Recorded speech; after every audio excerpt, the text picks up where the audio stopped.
Hello everyone, welcome back with another session of Bootcamp 2020. Today we are going to cover the AWS CloudWatch to understand how we can set the alarm or the review the logs or any performance related information which your services are doing, and you can record that information, and you can set alarm related to that whatever happening with your services.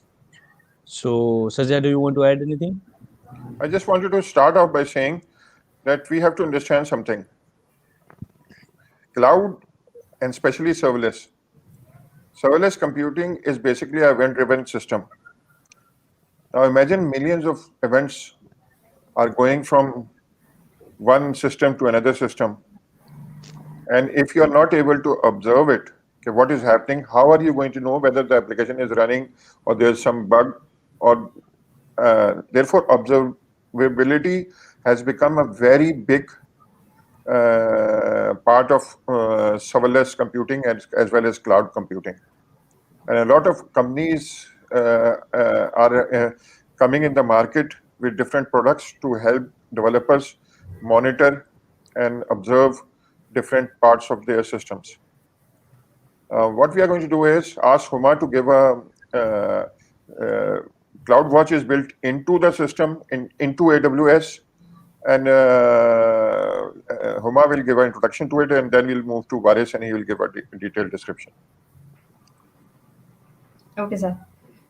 Assalamu alaikum. So as sir introduced that observability and monitoring is very important in app development, especially in cloud environment where we are working with distributed services. Imagine what jumping from console to console and seeing the logs. That's not humanly possible to monitor them. So CloudWatch is services provided by AWS, which actually help us in monitoring those services. We can set alarms and event so that they can trigger as soon as a state is achieved. I can configure any state. Beyond that, I can have an alarm or trigger any event, which can help me produce a performance-based task or even troubleshooting or responding to an error. Because in a running application, if there is an error and we fail to respond on that or troubleshoot that timely, we will lose customers and that will cost us. So CloudWatch. So let me share my screen for a moment.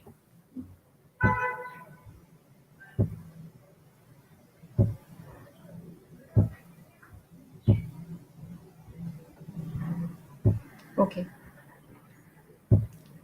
So AWS CloudWatch help us collect all those data at one place. We can monitor them with help of dashboard, creating different widgets, which I'll touch upon very soon. And we can act on those data output, which I can respond, and then I can even those insights and observable data can help me to work on that as a feedback, which can help me improve my app's performance or user experience. Before we begin, I just want to touch upon few key concepts of how CloudWatch actually work. First of all, we have namespace in our CloudWatch. What are namespace? Since we are gathering so many logs and data, CloudWatch needs to store them somewhere. So I have a namespace. Let's say I'm using Lambda, AppSync, and EC2 in my application. So all those logs will be stored in these namespace. So all my Lambda logs will be stored in Lambda namespace. All my AppSync logs will store in AppSync namespace, and so on. So namespaces are actually places where all those logs are stored according to their services. Now, once we are done with namespace, there are metrics. So for each namespace, I have few default metrics, default data, which I will get for those services, for those namespaces. For example, in this Lambda example, I will get 4 default metrics, like how many times those Lambdas were invoked, the duration while they were running, if there were any error, and the throttle. So namespace, and then we have metrics. Since I have logs related to my Lambda namespace in my Lambda, but I will be having more than one Lambdas. So I have to have a filter mechanism where I can filter data of one specific Lambda. So there is dimensions which I can define, which will help me filter out all the data related to that one Lambda. So this is one of the dimensions where I have name value pairs. name is lambda1, and definitely I'll be giving any ID of that specific lambda. And then I can select what metrics of for that lambda I actually want to use. So dimensions are like unique identifier for those namespaces. And once I've done with this dimension, I can filter that information and I can use them to display on the dashboard using the widgets. Once I move on to making up my dashboard, I am given this choice of using any kind of widget. I can have line graph, I can have area graph, I can have simple value or string as an output. So I hope this will help understand the CloudWatch system, which Baris will explain us. Thank you, sir. I'm done with my introduction. Okay. Thank you so much, Amam. That was a very nice introduction to CloudWatch. Can you guys hear me fine? Yes. Yes, we can. Okay. Yes. So, let me just share my screen. So, okay, I'm gonna dive deeper into the details. So, okay, so basically, CloudWatch is a very interesting service, and I think it's one of the most important services in AWS, and knowingly or unknowingly, most of you must have already used it, because whenever you use Lambda functions or whenever you log something in the Lambda functions, CloudWatch is the service where you go and see the logs. So, and as a matter of fact, nothing goes better than CloudWatch with Lambda functions. Why? Because whenever you create a Lambda function, the CloudWatch is integrated into the Lambda function innately by default. And this is not true for some other services, like for AppSync or DynamoDB. You actually have to explicitly enable the CloudWatch in the parameters, but for Lambda functions, it is innately enabled. And what else? Yeah, I think that's it. Let me just. Oh yeah, I just forgot to tell you that. Okay, so Homa discussed logs. Logs is just one part of CloudWatch. Logs is just one aspect of the CloudWatch. It also offers some other very useful features. So the one is logs, the second is matrix, right? So it also allows you to see, monitor, and analyze matrix of different services. Now these matrix could be different for different services. Like for example, for Lambda function, the matrix would be build duration, number of invocations, number of errors, throttling.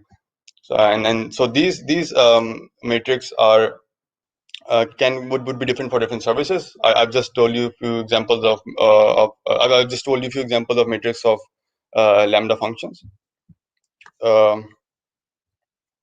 Basically, CloudWatch allows you to monitor and visualize matrix, and then you can do two things with the matrix. You can either view them in the graphs, so you can have a better idea of how your application is performing, and you can also set alarms on them. So this brings us to the third important feature of CloudWatch. So the first was logs, second was matrix, and the third is alarms. So what are alarms? So basically, I've actually defined a situation over here. So let's say that I want to get notified whenever my Lambda function fails more than 10 times in an hour. I want to get notified, right? Because I want to monitor my Lambda function. I want to know if my Lambda function is failing too much. So what I can do is I can set an alarm that will trigger when this condition, when this would happen, when my Lambda function would fail more than 10 times in an hour, my alarm would trigger. And what would happen when it would trigger? Whenever an alarm triggers, we can actually send a notification to someone. So when it triggers, this alarm can send me a notification through SNS. And we have already covered SNS. So whenever my Lambda function would fail more than 10 times in an hour, my alarm would get triggered and it would send me a notification through an email or a text message that something is wrong with your application, or your Lambda function is failing too much. And you can have as many alarms as you want. And they can actually help you monitor and analyze and improve your application. So this is the third important feature of CloudWatch. The first feature was logs that we all know about. Second is the matrix, and we can use matrix in two ways. We can either visualize them, or we can use them. We can use them to set alarms. And this is the third important feature, alarms. And the fourth important feature is dashboards, which Homa just discussed.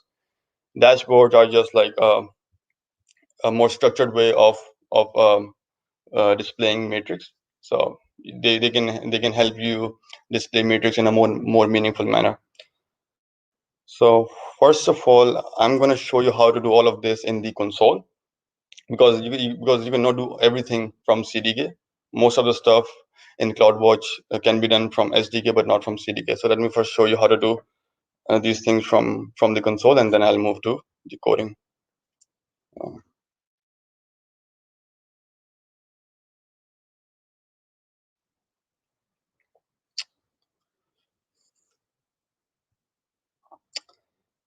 Okay, so before opening CloudWatch, I would just like to go to the Lambda.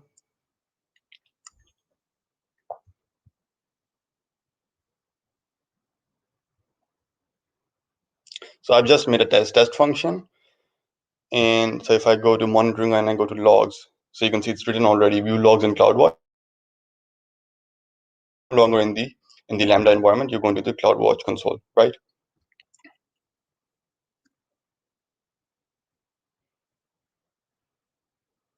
Okay, so the first thing that you need to understand is that every resource, or in this case, every Lambda function has one log group. So this is the name of the log group of this Lambda function, right? So every Lambda function in my account would have one log group with it, or in fact, every resource, like every API would have one log group with it. Every DynamoDB table would have one log group with it, right? So every resource has a separate log group. So the log group for this Lambda function is this. Now, in this log group, you can have log streams. You can have many different log streams. Right now, I just have one log stream, and in this log stream, you have your logs, right? So you just have one log group for each resource, and in that log group, you can have many different log streams, and then in those log streams, you have your actual logs, right? So basically, when I clicked on the what is the use of, if for a resource, how does it break into different logs? Why different logs are required? I'll come to that.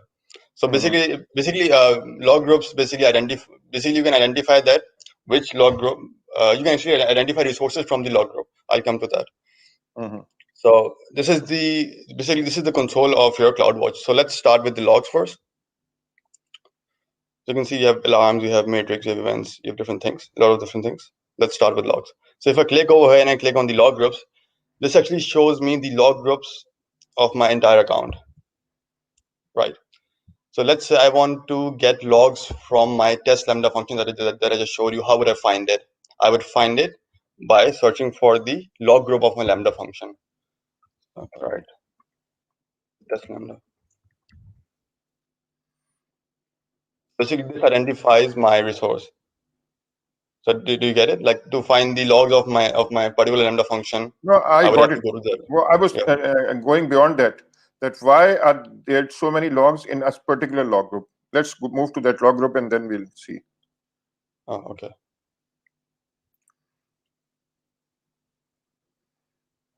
Are you talking about this?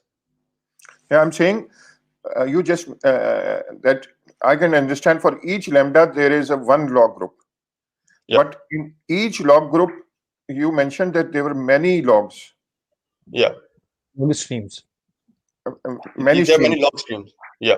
Yes. So why not one stream is enough? Why do we need multiple log streams? Because there's one log stream for each runtime. So let me just run this Lambda function once. So whenever you invoke a Lambda function, a runtime starts, and that runtime. Wait, let me.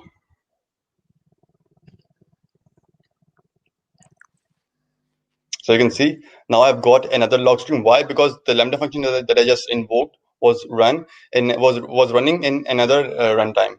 The runtime that ran previously ended over here, right? For every runtime, you have a separate log stream. Okay, got it. Got it. Yeah. Got it. But this would be different for different services. Now, I'm not sure how does the runtime works in AppSync or other services. So I know about Lambda that for every runtime you have a different log stream, but I'm not sure how does it work for different services. Yeah. So basically, runtime, you mean the instances of that Lambda? Instances, yeah. No, like if I run the Lambda again, I would have the logs in the same log stream. Why? Because my runtime is still running on the background. It has not shut I down. got. Yeah, I understand. Yeah. Okay, so coming back to the log groups, to identify to find the log groups of a particular function, you have to find the log group of that function. And in this case, that's lambda. And if I click over here, then we come back to that. Yeah, we can see all the log streams, and we come back to that page, right? So this is one way of viewing logs and finding logs. Now you can see there's another tab over here that's called Insights. Now this is a more interesting one. So this page basically allows you to query your logs. So the first thing that you need to do is you need to select a log group. I'm again going to select my test lambda log group. You can select more than one log groups over here. You have an option. You can take as many as you want. Right now, I'm just selecting one. And let me also open the logs side by side.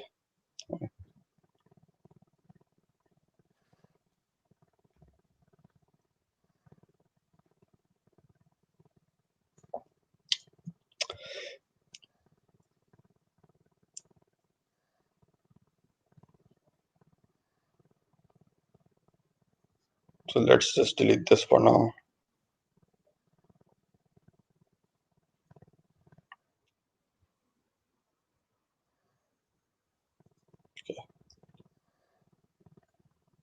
Okay, so you can see in this log group, I have like 10 or 12 different logs, right? Now, what if I want to query them? I want to filter them. I want to find some specific logs in here. So for that, you have this thing, you call it Insights. Now here, I've defined my log group. I want to find logs in this log group. Now here I can write my query that which logs am I interested in. Now, there's a whole page in the documentation dedicated to the syntax of these queries. And you can find that page over here. I mean, there are a lot of syntaxes over here. It's very, very comprehensive. So I'm not really an expert in this, but what I can do is I can actually show you some simple queries, simple ones. So you can see they've given some sample queries of different services.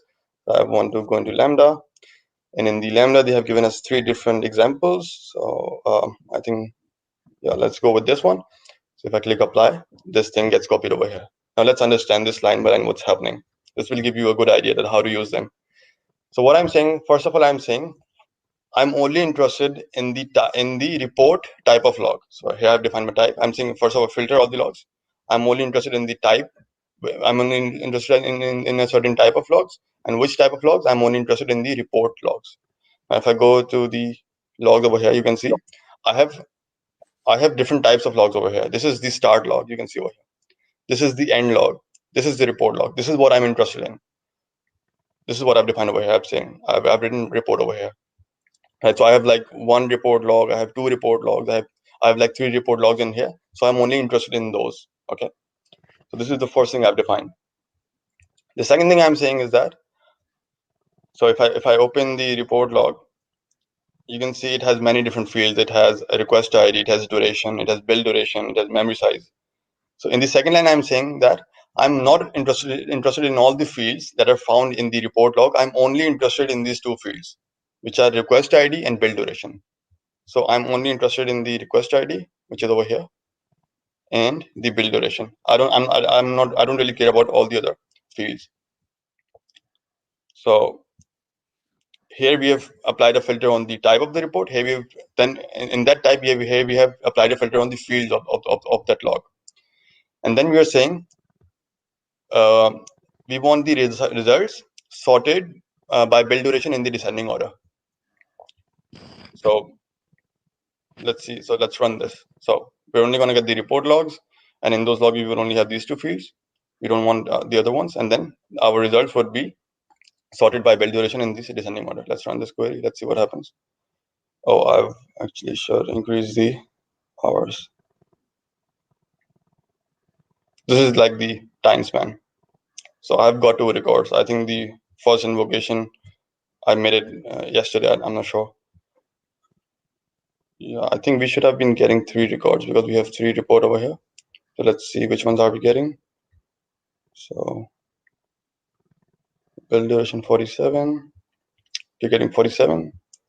Then we're getting 2. Okay, we're not getting this one. I'm not sure why. Maybe I need to increase the time span over here. You can actually write, define a custom time span, but let's just stick with this thing now, whatever we have got. So we have got 2 records, and you can see we have only got the request ID and we have only got the build duration, and they are sorted in the descending order. So from bigger to smaller, right? Now I can actually make it ascending order as well.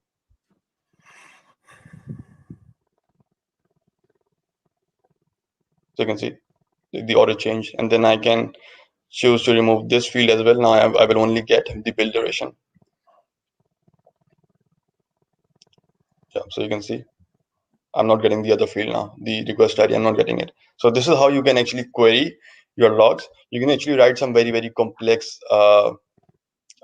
queries over here, but you will have to actually read through this documentation to do that, because it's not that easy, I think. Yeah, there are many, many examples over here. So yeah, and they've also given you like some standard fields that you will find in the Lambda functions. Yeah, so they've given a lot of help over here. But yeah, this is how you basically use it. So this was basically about logs, how you can filter logs and find logs. Now let's move to the matrix now.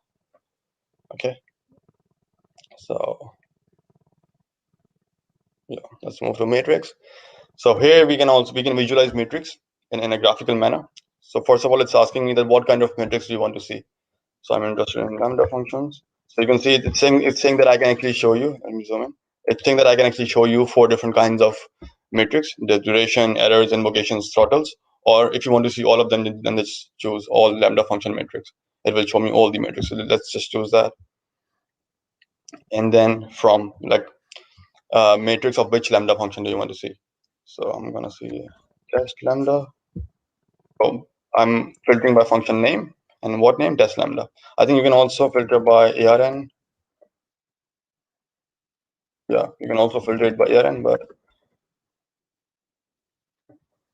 yeah, right now I'm doing it with function name. And you can select more than one lambda functions, and you can see I'm already seeing some graphs. Let me just, yep. I'm already seeing some graphs, right? So I just ran this. This is the duration matrix. This is the error matrix, the invocations. We just had one invocation right now. Yeah, I think we will have to increase the time span to see the previous invocations. And then we have one throttle. We have 0 throttles, 0 errors and 0 throttles. Now, what do you mean by throttles?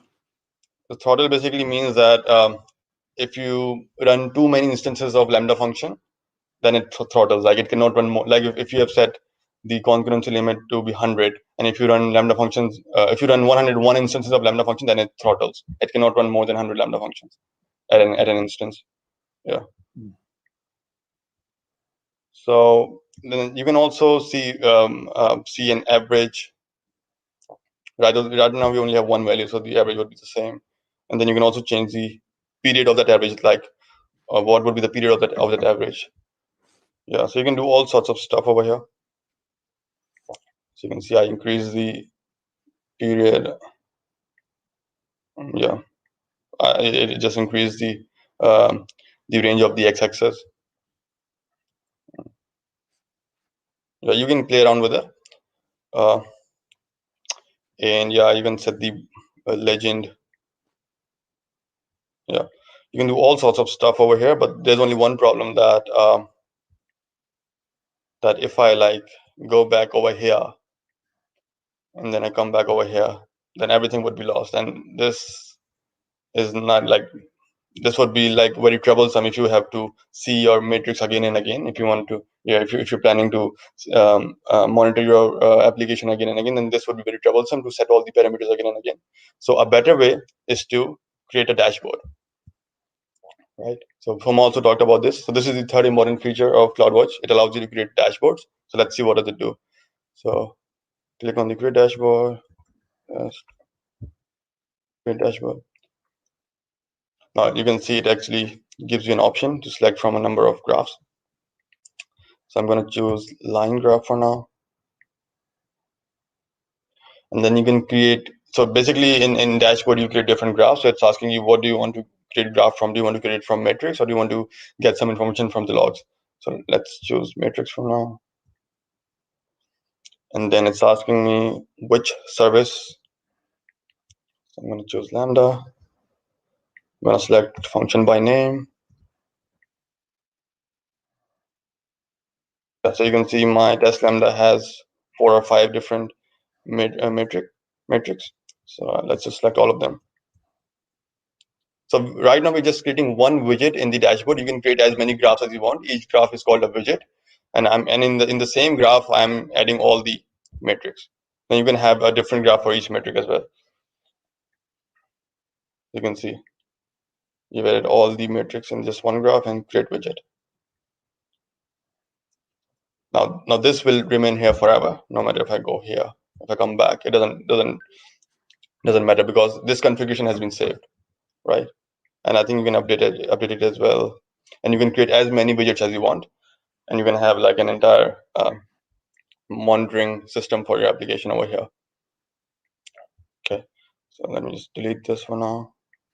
So this is a better way of visualizing your matrix, your matrix and your logs.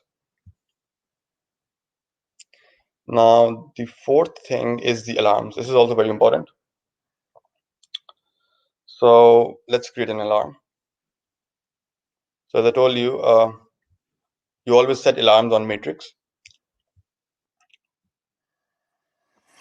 So we actually monitor a metric. If it goes beyond our threshold value, then we actually trigger our alarm. So select matrix.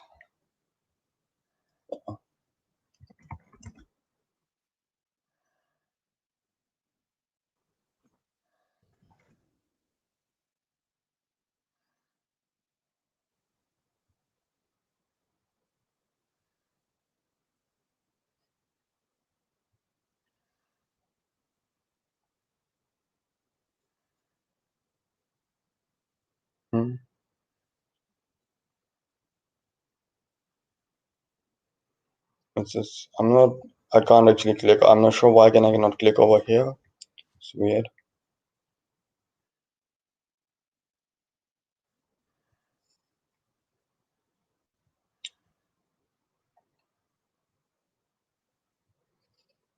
I think there might not be enough data, so we might have to like invoke it a few more times. Because I think you need enough data to be able to make an alarm. I'm not sure because it's not letting me create an select a metric right now because we don't have enough data for these metrics. So what we can do is we can actually create it from the CDK, and then I'll show you how does it work. So let's move to the code.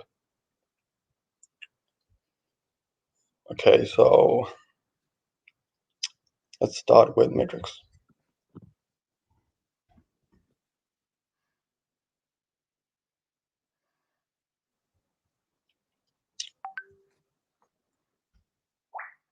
Right.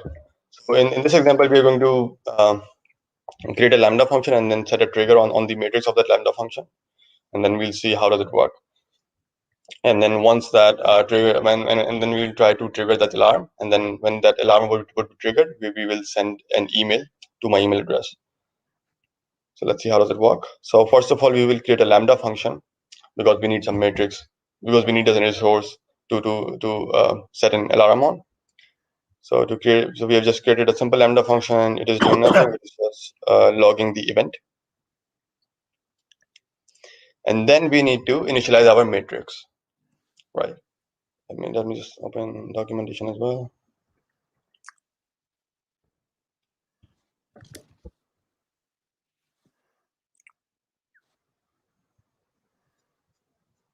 Yeah.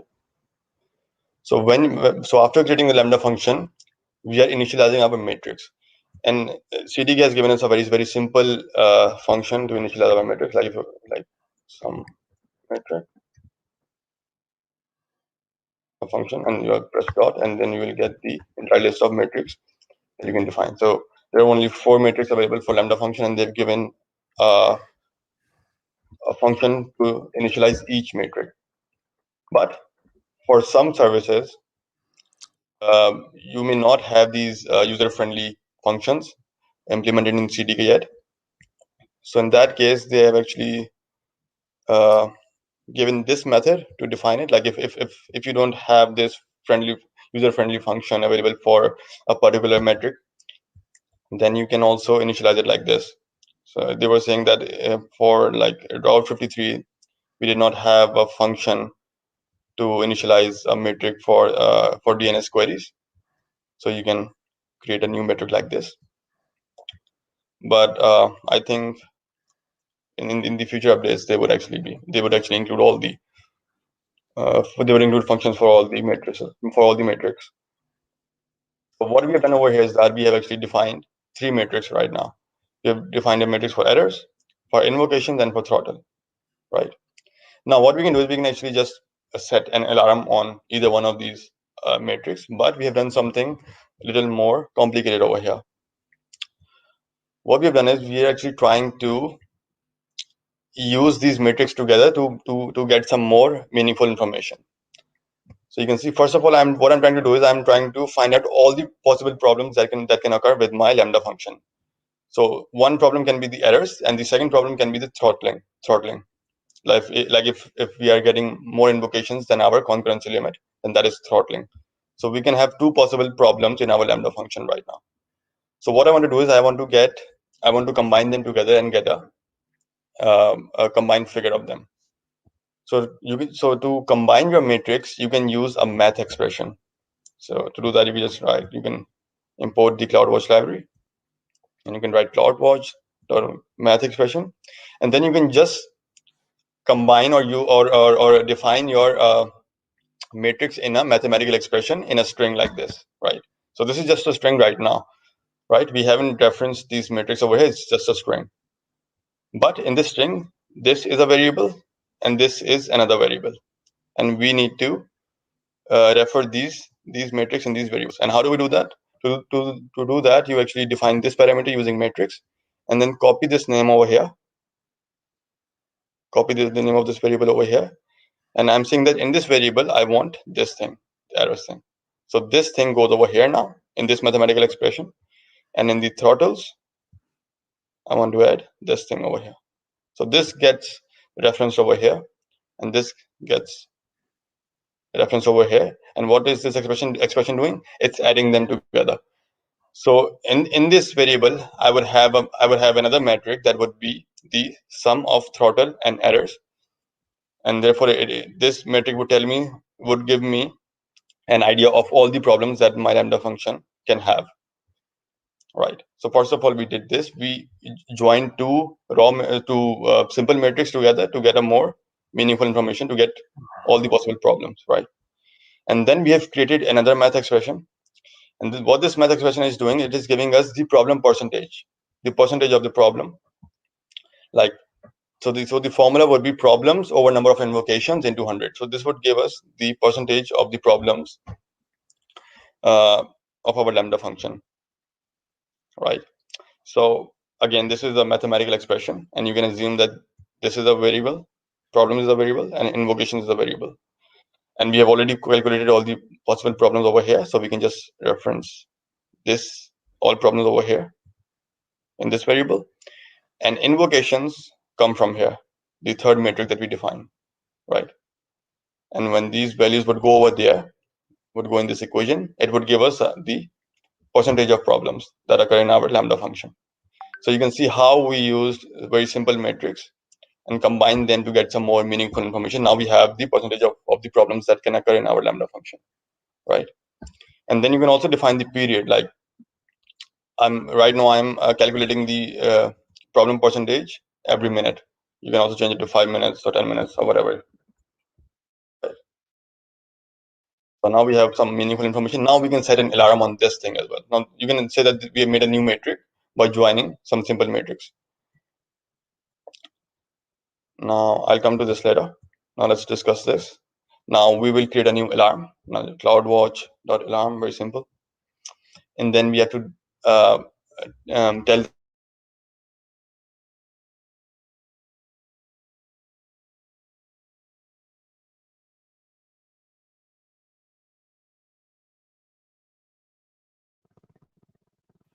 I think we have a hang up. Yes, What is I'm just calling him.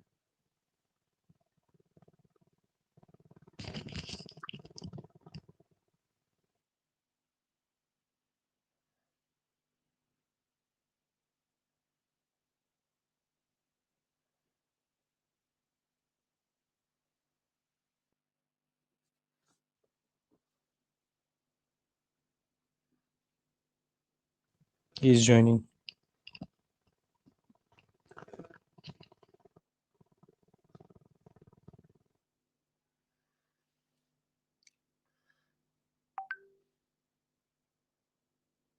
Internet is a sometimes quite a pain. We need SpaceX satellites. Yes. Starlinks. Hopefully that will be good for us. Hopefully. Not like the 4G we are experiencing.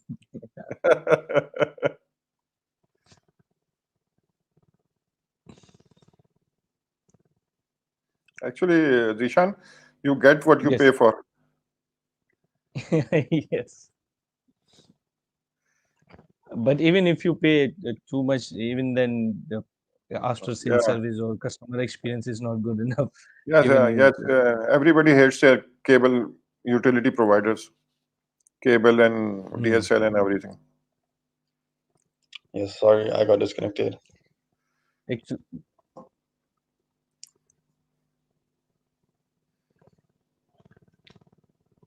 So where was I? you were just I thought you moved to the alarm. I moved to alarm. Okay. Yeah, after the percentage, I guess you skip the SNS and then you move to Yeah. Okay. alarm. Yes. Okay. So let me just explain the alarm again. So first of all, we initialize our alarm, CloudWatch alarm, and then we in this metric parameter, we're defining that on which metric do we want to set this alarm on. We have chosen this one, although you could have chosen any other metric, any one of these, but this is giving us some more useful information, so we're going to choose this one. And then we have defined a threshold value, and then we have defined that when would this alarm be triggered. And we are saying that if the problem percentage is greater or equal than the threshold value, then this alarm should be triggered. So this means that if our problem percentage is greater than 10%, then this alarm would be triggered. You can also change this threshold value. You can make it 1 to keep it more strict. Let's stick to 10 right now. So if 10% of our invocations are failing, then this alarm would be triggered. And then this is the evaluation period. So the period of our metric is 1 minute as well. So we are saying that wait for like at least one period before triggering this alarm. And if I write 5 over here, then it would wait. It would check this condition for 5 minutes, and then it would trigger the alarm. Let's just keep it 1. And then what would happen when this alarm would get triggered? You can add an alarm action to define that what would happen. So alarm action, and when this alarm would be triggered, we want to send information to a topic, and we have defined our topic over here. We have already studied SNS. So in SNS, you first make a topic, and then some services are pushing data on the topic, and some services are listening to the topic. So in this case, whenever alarm would get triggered, it would push some data on the topic, and at the subscription end, we have an email ID, my email address. So whenever this alarm would push some data on the topic, my email address would get the data. I would get an email. So deploy this.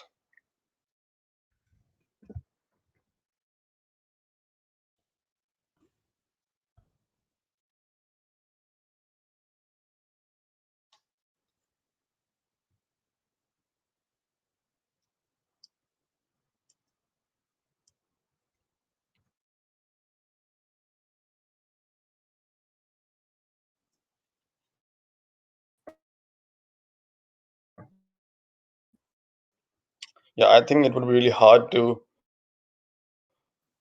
make it fail so many times. Varish, can you build a dashboard with CDK?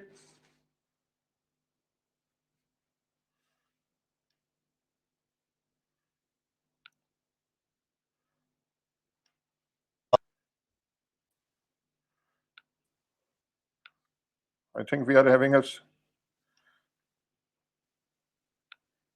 Yeah, you can. You're still having the problem, connection problem. So what I can do is I can actually reverse the condition so that we can see how the alarm works.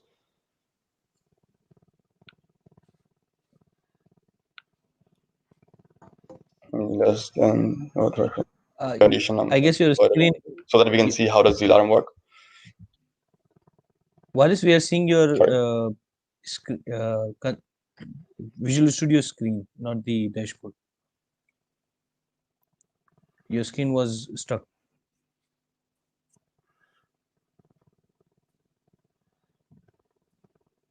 Can you hear me, Yeah, guys? I'm just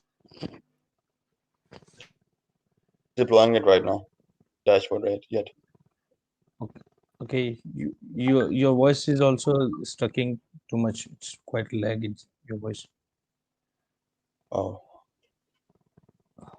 hello. Can you guys hear me? Hello. Yes, we At can hear this, you. yes, at this moment. Okay. What I've done is I've actually reversed the condition so that we can trigger our alarm. Otherwise, it would have been really difficult to fail it, like for 10% of the invocations. So even if it, in this case, it would trigger the alarm even if it doesn't fail. Deploy it.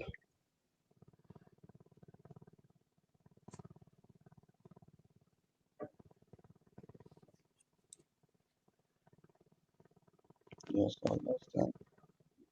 Okay.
Varis, are you there?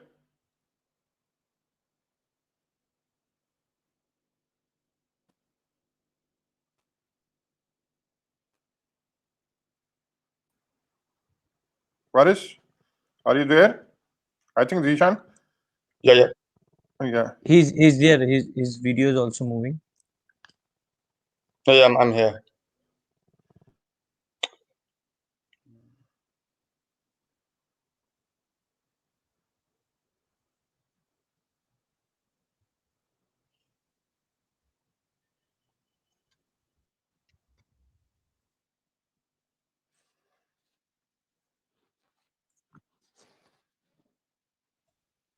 I'll have to delete it manually, the CloudFormation file.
It seems alarm is not showing up on the dashboard, CloudWatch dashboard.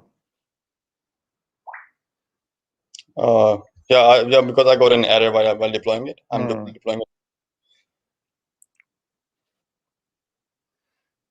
Yeah, I think it's fine now.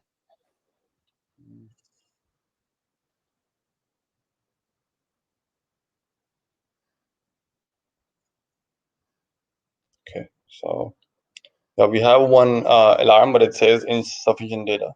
So let's invoke it a few times. Let's invoke our Lambda function a few times so that it has enough data.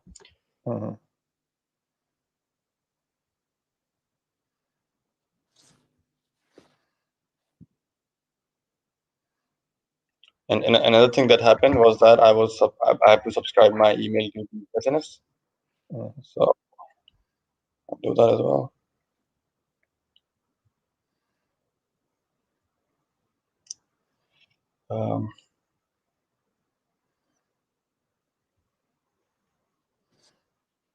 Okay, let's invoke this a few times.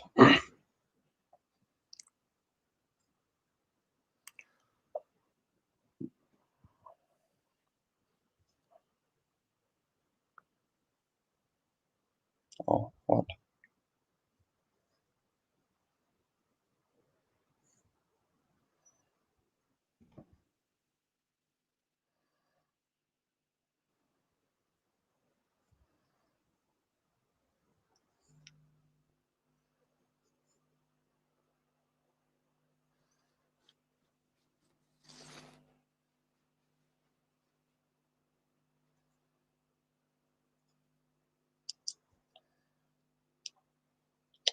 Let's go back to the CloudWatch. Yep.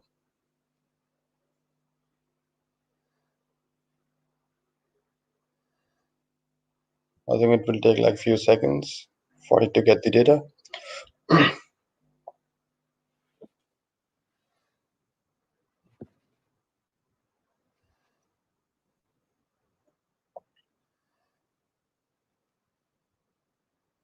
So it also shows you a graph. So it's showing you the threshold value. So ideally, our Lambda function should trigger an alarm when our errors go beyond this value. But right now, I've configured it so that it triggers an alarm even if we have zero problems. So this is a threshold value that we do not want to cross. But it's still saying we don't have enough data. Okay, I think we got it. We can move forward. Okay. Let me just refresh it one more time. Yeah, okay, I think it's, yeah. So you can see in the in alarm, it says that something went wrong. Right. So it should have sent me an email. Yeah, I've got an email. You can see it says threshold crossed. So this is how you can get notified whenever there's a problem in your matrix. Okay, moving on to the next. Okay, now these examples are not in the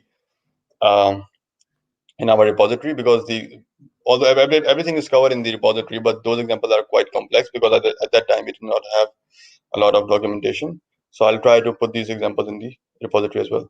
These are much simpler form of the examples that we have in the repository. It would be very nice of you. Yeah.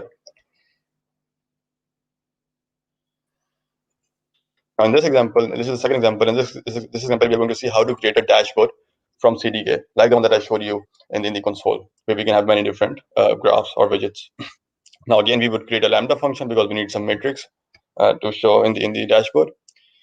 Okay, now we have again defined our metrics. So this is how we define metrics in the previous example. Now this is the same thing, but we have just added some parameters over here. Now by default, the period of your metric is, I think, 500 seconds. You can change it in the parameters. Here I've made it 1 minute. And the statistic is average by default. You can also have like max value. Like I want the max value of the errors in every minute. You can also say that. You can also have, I think, sum. You can also have mean value. By default, it's average. So if I do not write anything over here, like I've not defined parameters over here, so by default it's average, and I think the period is 500 seconds. I think so.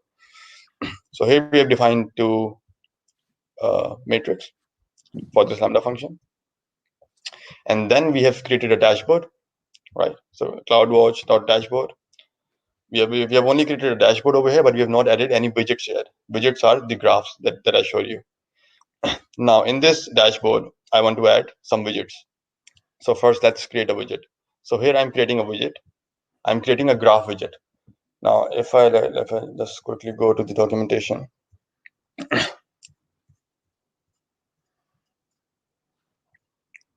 Yeah, so you can have many different kinds of widgets. So the most common one would be the graph widget that I also showed you in the console, right? So this just plots a graph for your matrix.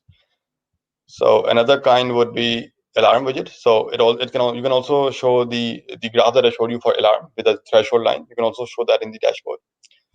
This is another widget, single value widget. A single value widget shows the latest value of a set of matrix. So it doesn't show you the entire history of the matrix, just the latest value. And then you have a text widget that is only for like putting headings in the dashboard. It doesn't plot any matrix or anything else. And then you have alarm status widget, and then you have query results widget. You have many different widgets. And then you can also change the layout of the dashboard from CDK, right? So I've just covered text widget and the graph widget in this example, but they are quite straightforward. You can just copy paste the code from the documentation. So moving back. So right now I'm creating a graph widget. So in this widget, you have to define a title, right? And then so in a single graph, you can plot a different thing on the left side and a different thing on the right side. So on the left side, I'm saying I want to print the errors metric, and on the right side, I'm saying I want to print the duration. You will get a better idea of what I'm talking about when I deploy it, and you will see it in the console. Usually, you would just have this thing plotted on the left, but you can also have a right plot. And then what kind of graph should it be? So you have like three options. Let's stick to bar, and then live data. So if you put it false, I think you don't get the live data. It sometimes comes after like 5, 10, 15 minutes. Yeah, but if you want the data immediately, you can put live data to true. And you also have some other parameters that I've not defined over here. So you can see, you can also define the color, label, statistics, the annotations, legend position, live data that I've already showed you, the kind of graph. Yeah, so you have a lot of parameters. You can find them over here. You can go over here and have a look at them. And the next thing that I've done in the code is I've defined a text widget. So this only, I think, places a heading. I've not tried it, but I think it only places a heading. So you can put anything over here that would be placed, like formatted nicely as a heading. And then I have added both these widgets to my dashboard. So I initialize dashboard over here, and add widgets. So first I added this one, and then I added this one, text widget, right? And that's pretty much it. It's a very simple code, simple piece of code. Let's deploy this.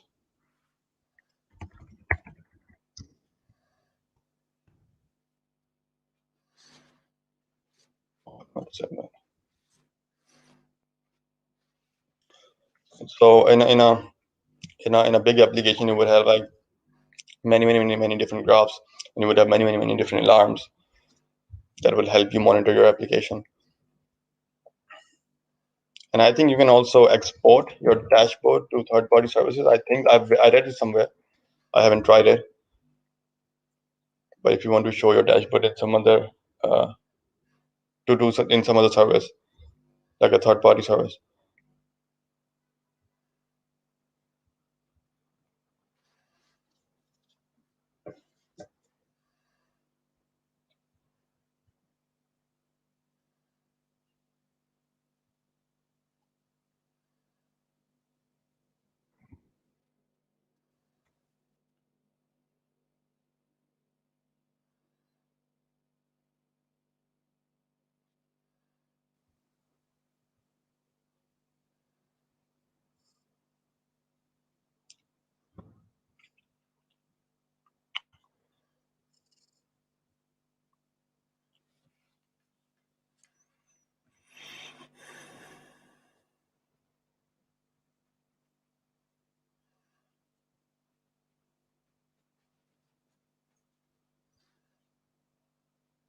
Okay.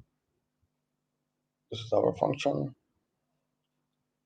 And then the dashboard, we have one dashboard. I forgot to name the dashboard. So it's just some random name. So you can see it has given us a plot.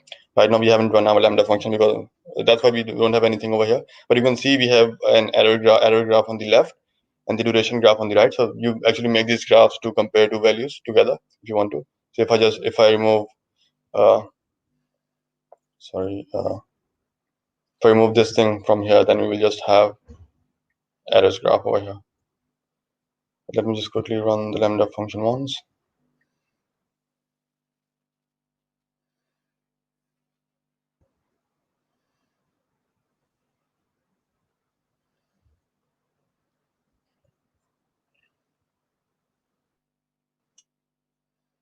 You can see this is the text widget.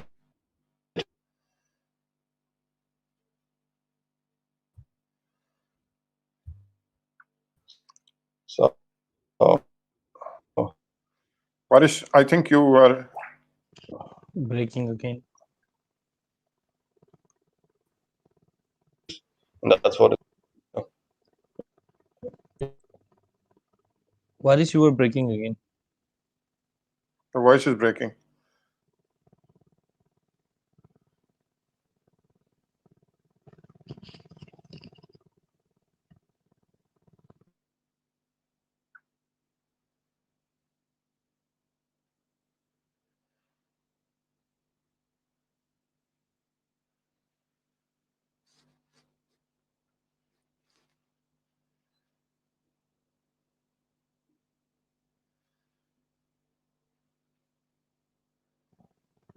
He's joining.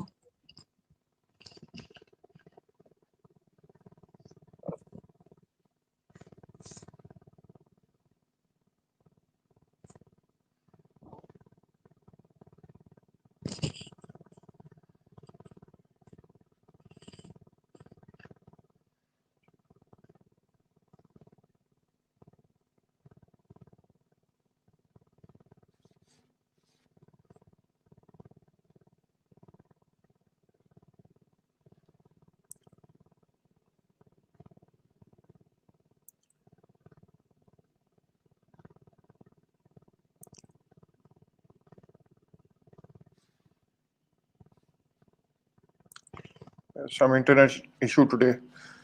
However, we have more or less completed the class. Varish, anything else left? yeah. Did I when did I disconnect? Did I show you guys the dashboard? Yeah, Yes. you were on the dashboard. Yeah. Let me just finish it off quickly. You have to share your So screen. I ran the Lambda function a few times. So let's see if we get any data over here. Okay, so we can see we've got the duration. We have 0 errors, but this is telling us the duration of our invocations, and that's it. And you can also edit this is the text widget that I made over here. So I wrote this thing over here. That's why this is written over here. You can actually change this. So I think this is usually used for headings or to make your dashboard look nice. So change the text over here. So yeah, that's pretty much it. Yeah. Varish, don't forget to push the code because the next team will need it for Urdu presentations, Urdu classes. Okay, sure. And do it, please, today if you have time tonight. Okay, sure. Thank you so much, everybody. Bye bye. See you in the next class. Okay, bye everyone.